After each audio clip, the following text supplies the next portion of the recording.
各位觀眾記得訂閱我哋呢個 Top Gear 嘅 YouTube channel， 撳埋隔離嗰個鈴鈴啦。咁 comment、like、share， 全部都可以做嘅。仲有 social media 啦 ，Facebook 啊、Instagram 啦，都係要 like 晒佢啦嚇。係啦，咁我哋入正題啦喎。現代最近又翻咗一部新嘅 Santa Fe 啦，好似冇幾耐之前嗰一部，所以我講又對上一次好似年零嘅啫。咁有啲乜嘢唔同咧？今次有柴油版本，哦，2號仔嚟嘅喎，即係商用車嚟嘅喎。冇錯，佢有兩個版本嘅，一個基本版賣29萬幾，另外一個就係佢啦，豪華版32萬幾嘅。咁試得未？行得未？慢慢嚟先。嗱，韓國車出名好多設備嘅，有冇Jacuzzi？呢部冇，呢部冇，下部有。下一部有花灑，我想同你玩下，估下究竟佢有幾多設備嘅。OK。咁我睇過咧，基本上你講得出都可能有㗎啦。哦，係啊。有冇獎品㗎？梗係有啦，1噸柴油，一滴尿數。喺呢部豪華版柴油 Santa Fe 上面，我總共揾咗24項設備出嚟，做咗呢個bingo表。中間嗰格係送嘅，可以當係百搭。橙色嗰4格咧係豪華版先有嘅設備，即管睇下 Edmond 估到幾多格，bingo 到啦。咁估㗎咯噃。好啊，呢啲 bingo 真係好啱老人家玩，睇下你估到幾多個先。係咪車外都計㗎？乜都計啊！乜都計。嚟啦喂！咁啊，梗係20寸拎啊，眼見都見到啦。我呢度冇寫喎。嚇唔係啩？咁重要都冇。架架車。嗱，我見到有個窿嘅 head-up display。冇錯，啱嘅。OK。呢度有鏡頭嘅。係咩嚟嘅先得㗎 ？Blind spot 360。360同 blind spot 都有用嘅，當你啱啦，兩個都有。咁現代梗係少唔得冷暖凳啦，啱至愛啊！冷暖凳、皮凳嗰啲計唔計㗎？皮凳都計，原廠皮凳啊呢個。OK， 就應該有電尾門嘅。電尾門啊，係嘛？當你啱，嗰個智能電尾門啊。點智能法咧？總之行埋會打開啦。咁驚？下一個電動燈嗱，及到。啱，韓國車應該2張都係。冇錯。有冇啲 tips 啊？智能巡航嗰啲有冇㗎？智能巡航有啊，嗱，你向呢個方向諗啊，仲有嘅，一套嘅咧實有啦。啊，放歌先。係啦，冇錯 ，link keeping 嘅。keyless 啊 ，keyless 有 ，smart key， CarPlay 一定有。有。咁啊，無線充電應該有嘅。無線充電係有嘅。喂，你爭少少可以穿到一條，快啲啊！諗啲簡單啲㗎啦。簡單啲。但係又唔係部車都有嗰啲咧。咁就唔簡單喎，同個窗都有啲關係嘅。窗有啲乜嘢特別嘅設備啊？窗簾啱啦，中排有窗簾。OK，冇啦，好多㗎咯咁樣，成車都係嘢㗎咯。再估啊！你仲未穿到一條，仲未穿到一條。嚟，俾多5秒你，5、4、3、2。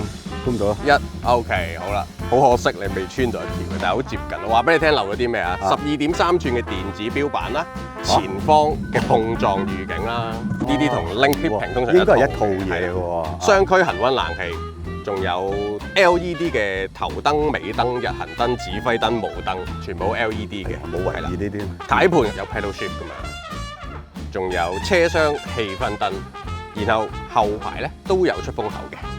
咁然後仲有中間嘅8寸 LCD 嘅 Touch Mon 啦，自動嘅電接鏡啦，全車嘅電動窗啦。頭先凳咧，你講漏咗一樣嘢，就係司機位有埋個記憶功能嘅。係。我手上就寫咗24個，即係傳唔到，傳唔到啊！冇禮物，冇獎品啊！罰你試車。OK。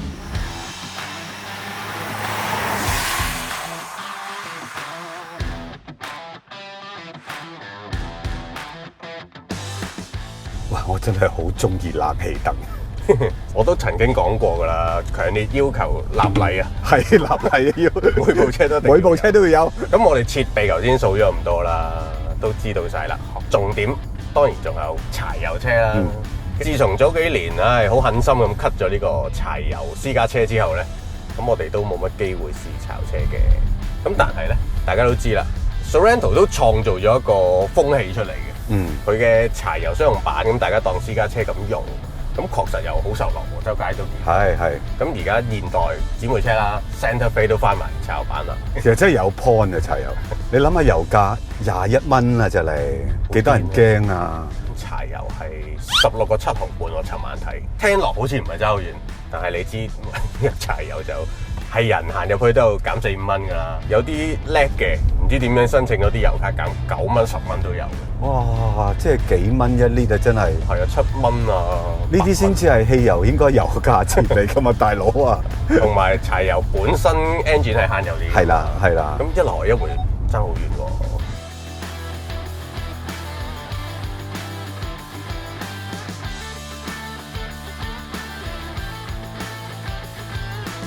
呢副 engine 咧，我有做過功課㗎，係有啲唔同嘅同之前嗰副。請講。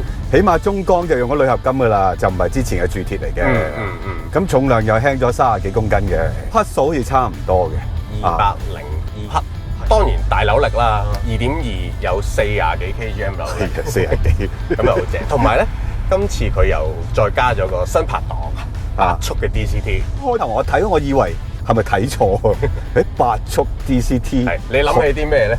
波子咯 ，PDK 係啊 ，PDK 咪8速嘅咯。係香港接觸到嘅應該係得 PDK 波子係8速嘅啫。係啦，嗰啲咩 Corvette 啊，咁遠講到咁遠，師兄嗰啲都有嘅，但係我哋就冇乜接觸過。係啦，開頭我都覺得有咁嘅必要咩？嗱，佢上一代係用普通自動波嘅，都係8速嘅，用 DCT 有好處咩？咁但係頭先啲渣真係 make sense。你揾到啲好處出嚟喎。係啊，因為一有咁樣嘅比較咧，即係舊款。有時候你要就一就個油門，因為扭力本身已經大啦 engine。咁你再加上傳統自動波有倍力嘅功能，大扭力加倍扭力，哇嚇！起你一個雙飛嘅大佬，即係好容易你會挫一挫嘅。揸 DCT 你反而覺得係好順啊個感覺。佢有扭力嘅話，你一 coaching 到就好快㗎啦。咁所以你唔係好覺佢係 DCT 嗰種，有時候慢速起步係有少少磨下嗰種感覺嘅。OK 喎。同埋喺同一隻波入邊咧，你個油門可以唔使咁幼細，係啦，出嚟個反應都比較 linear。係啦，70零就可以行到8速㗎啦。柴油引擎本身嗰個好力嘅 range 比較窄少少，理論上係應該轉得密啲去揾一個最好最 efficient 嘅位。係。咁 DCT 就係快㗎啦。咁佢如果電腦 matching 做得好咧，的確個組合比較好啲。再加上呢一副係濕式嘅 DCT 嚟嘅。係。咁所以理論上又應該可信啲，襟啲嘅應該襟啲嘅。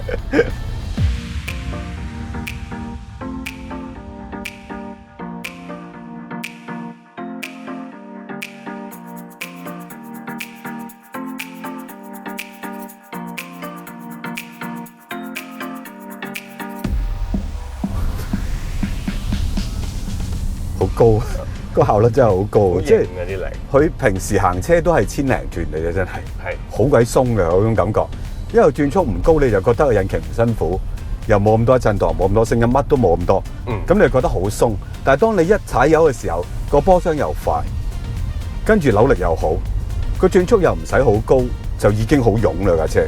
柴油唔單止係慳油慳錢，嗰種力都係好人性，好 user friendly 嘅。去到2-3千轉已經夠晒喎！係咯，你睇下，擁住佢去撞埋佢，點會想？哇！即刻提你。我諗佢俾到車入邊嘅人嘅感覺係 fine 嘅。我唔肯定係副 engine 做得 fine 啊，定係佢啲 engine bay 啊嗰樣嘢隔得好啦。我又唔覺得佢太嘈，亦都唔覺得太多震盪。震盪冇乜嘅，係有啲聲嘅啫。係啦。咁嗰種聲又比死踩爛踩個 CVT 好啲嘅，起碼你聽到聲係有力度嘅，即係有聲有滑嘅。係啦。咁雖然佢係商用車牌啫，咁但係實情佢私家車嚟嘅。實情係私家車，所以 expect 嘅都係一啲私家車嘅 ride quality 嘅。都似嘅，其實根本就係私家車嚟。私家車嘅。係香港嘅法例令到佢變成一個商用車咁解嘅啫。我而家配20寸拎㗎嘛。係。我一路都對咁大嘅拎係有啲抗拒嘅。你話你係 Rolls-Royce 配20寸21寸，咁我 make sense。make sense 啊！佢有好多嘢去搞掂嗰個大拎引申出嚟嘅缺點㗎嘛。係。但係而家呢架20寸又比我預期中係少咗嗰啲好微細嘅震盪啊！遇到啲路面粗糙嘅少少嘅時候，係咁喺度震啊！垃圾嘢放大鏡啊，簡直係啊！但係而家呢個就唔係放得好大。係啊，所以頭先我問平板係咪細啲拎啊？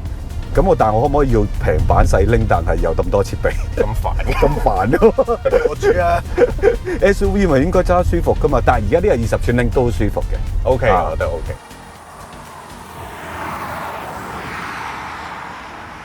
咁另外一樣嘢，我覺得同我之前試嗰架 Sorento 柴油5座商用車有一個明顯嘅唔同，就係個頭避震嗰個支撐力好咗。嗯，我之前試嗰部咧，每次踩 brake 都覺得個頭中得好犀利嘅。嗯，特別喺 highway 揸嘅時候咧，我要預遠啲嘅距離。嗯，即係你個行程要攞長啲，係啦，去抵消翻。係啦，呢架咧都幾明顯係撐得住嘅。嗯，頭先我試咧，我都幾中意個 brake。首先佢反應好 linear 嘅，嗯，其實架車重嘅 over 1.9噸，但係佢夠力收，行程少嘅時候咧已經俾到反應㗎啦，即係我好容易可以控制到呢樣嘢，大家唔會咁樣。係啦，同埋行車嘅時候噪音真係唔多，你用到咁大條胎，胎噪係可以好誇張㗎嘛。係，即係佢底盤嘅隔音嗰度都做咗啲功夫咯。包括頭先你講熱掛嘅反應啦，係可能都有幫助。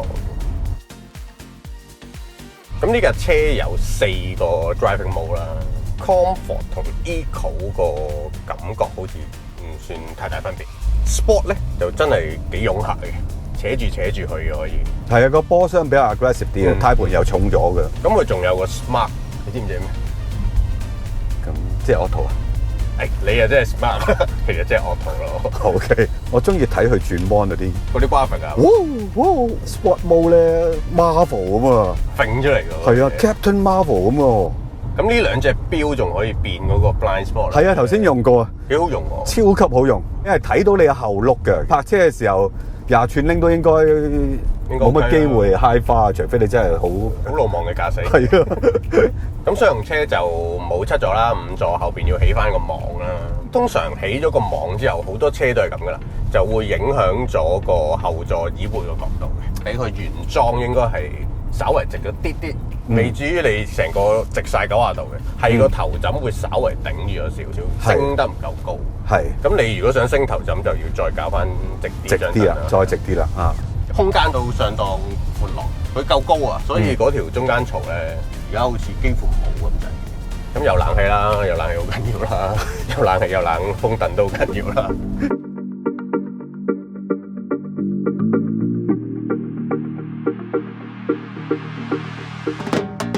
其實我哋都有啲朋友係揸柴油商用車當私家車咁用。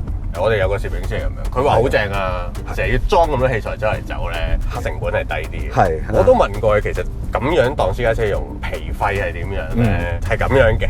首先排費咧，呢架就 over 1.9噸啦。啊，按重量嘅係。係啦，咁佢就收緊你4000零蚊一年。係，其實都比私家車平好多嘅。好多。係。咁呢2年因為疫情都 free 咗啦，咁所以理論上你今年如果出一啲柴油車咧，其實都係免排費嘅。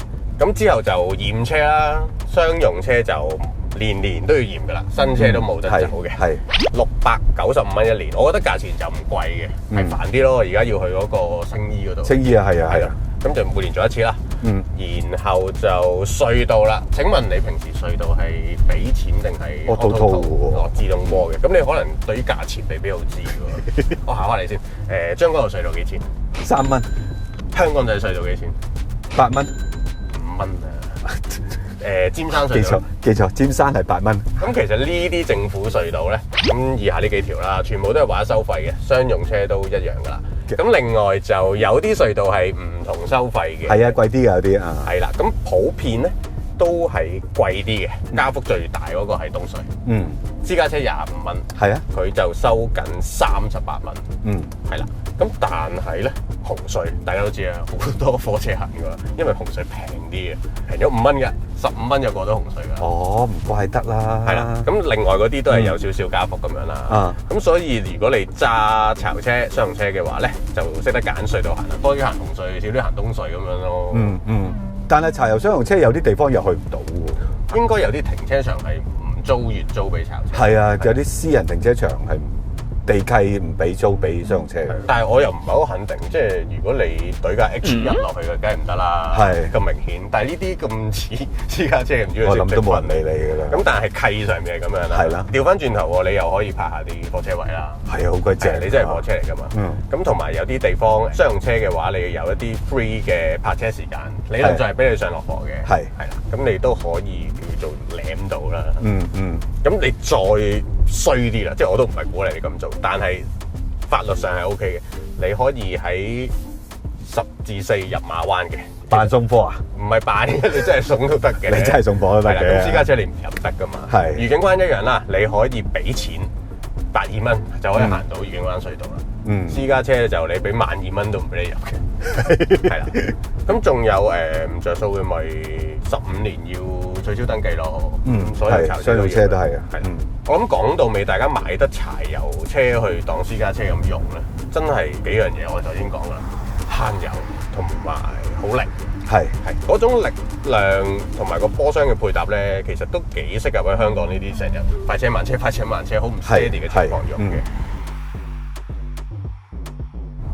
咁我問下你啊，你想唔想柴油私家車翻生？